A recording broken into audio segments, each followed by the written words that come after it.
Hello दोस्तों, स्वागत है आपका आज की असली दुनिया में। आज की कहानी आज की जनरेशन पर जो हमें दुनिया से लड़ने के काबिल बनाते हैं और हम उन्हें उसी दुनिया में अकेले छोड़ देते हैं तो उनकी क्या हालत होती है। मेरा नाम कंचन है। मुझे गांव के घर से दूर के पुणे सिटी में नई नौकरी मिली थी। इस शहर में किराए का मकान लेकर रहने लगी। पहली बार मैं अपने घर से दूर अकेली रहने आई थी।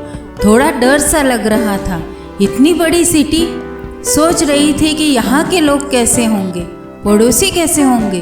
पड़ोसी के तौर पर घर के सामने एक ही घर था जिसमें एक बुजुर्ग जोड़ा रहता था। दोनों बिल्कुल अकेले से थे, मतलब ना कोई बेटा बहू, ना बेटी, ना नाती, ना पोते। मैं एक साथ रहने वाले परिवार की सदस्य थी, इसीलिए मुझे अक्सर उनके बारे में विचार आते थे। मुझे देखकर काफ़ी बुरा लगता था। इतनी उम्र होने के बाद भी उनकी देखभाल करने वाला कोई भी उनके साथ नहीं था। मेरा पहला दिन होने के कारण मैं उनसे कुछ बोली नहीं। जब मैं सुबह ऑफिस के लिए निकली तो देखा कि दादी जी अपने कपकपाते हुए हाथों से दादाजी को चाय देती है। वैसे ही कपकपाते हाथों में कप लिए दादाजी चाय पीते हैं। वहाँ पर रहते हुए कुछ दिन होने के बाद मुझे पता चला कि ये दोनों मिलजुल कर धीरे धीरे घर के सारे काम करते थे। कोई भी उनसे जाकर बात नहीं करता। मुझे आश्चर्य हुआ। इतने दिनों में मैंने भी कभी उनकी आवाज़ तक नहीं सुनी थी। जब मैं शाम को ऑफिस से घर आती थी तब दोनों घर के आंगन में बैठे दिखते थे और उन दोनों के चेहरे पर थकान साफ साफ दिखाई देती थी। मेरा मन कई बार करता कि उनसे जाकर बात करूं। मैं जब जब उन्हें देखती थी मुझे मेरी नाना नानी की बहुत याद आती और मैं घर पर फ़ोन लगाकर उनसे बात कर लिया करती थी। एक संडे जब मुझे ऑफिस में छुट्टी थी तो मैंने देखा दादी जी काम कर रही थी, लेकिन उन्हें रोज की अपेक्षा आज काम करने में कुछ ज़्यादा ही तकलीफ हो रही थी। मैंने उनके पास जाकर पूछा कि दादी जी, आपकी तबीयत तो ठीक है ना? क्या मैं आपकी कोई मदद कर सकती हूँ? उन्होंने कोई जवाब नहीं दिया। मैंने दोबारा उनसे पूछा, बताइए दादी जी, मैं क्या करूँ आपके लिए? उन्होंने फिर भी कोई उत्तर नहीं दिया। मुझे काफ़ी आश्चर्य हुआ। मैंने साफ सफाई के लिए झाड़ू हाथ में लिया तो उन्होंने मेरे हाथ से झाड़ू छीन लिया, मानो उन्हें मुझ पर गुस्सा आ रहा हो।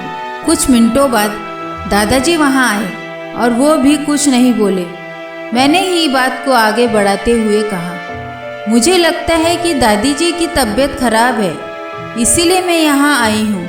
मैं काम में उनकी मदद करना चाहती हूँ। बताइए, मैं कैसे आपकी मदद कर सकती हूँ? दादाजी इशारों से मुझसे बातें करने लगे।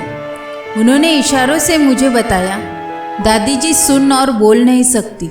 उन्होंने ये भी बताया कि वो खुद भी बोल नहीं सकते, ये सुन सकते हैं, मेरी बात समझ सकते हैं। ये देखकर मेरी रूह कांप उठी। सोचा, कैसे बच्चे हैं इस उम्र में और ऐसी हालत में अपने माँ बाप को खुद से अलग रखते हैं। उन्होंने इशारे से दादी से कुछ कहा और दादी ने मेरी तरफ देखकर मेरे माथे पर हाथ फेरा। मैं उन दोनों की तरफ देखते ही रही और न जाने कब मेरे आंखों से आंसू बहने लगे। उस दिन के बाद जब जब मुझे समय मिलता मैं उनके पास चली जाती और उनके कामों में हाथ बटाती। वो मुझ पर बहुत प्यार बरसाती। अब तो मुझे उनके इशारे की मीठी भाषा भी बहुत अच्छे से समझ आने लगी थी। एक दिन मैंने दादाजी से पूछा कि वो अकेले क्यों रहते हैं, क्या उन्हें कोई औलाद नहीं है? दादाजी ने दादी को इशारे में समझाया कि मैंने उनसे क्या पूछा। फिर दोनों ने मेरा हाथ पकड़कर मुझे आंगन में ले आए और अपने आंखों के आंसू पोंछे और उंगली का इशारा करते हुए एक साइकिल मुझे दिखाई। साइकिल को देखकर मैं समझ गई कि उनके परिवार वाले उन्हें छोड़कर कहीं जा चुके हैं और अब उनके हिस्से में केवल यादें ही बची हैं। उन्हें रोता हुआ देखकर मैं भावुक हो गई और मैंने दोनों को गले से लगा लिया। उन्होंने मेरे ऊपर अपने सीने में सालों से बंद प्यार की इतनी बारिश कर दी कि मैं पूरी तरह उसमें भीग गई। ये कहानी सिर्फ कहानी नहीं है, ये कई सारे बेचारे बुजुर्गों की सच्ची दास्तानें हैं और आज की जनरेशन इसी तरह अपने माँ बाप के साथ पेश आते हैं। कृपया कर अपने माँ बाप के साथ ऐसे पेश ना आए।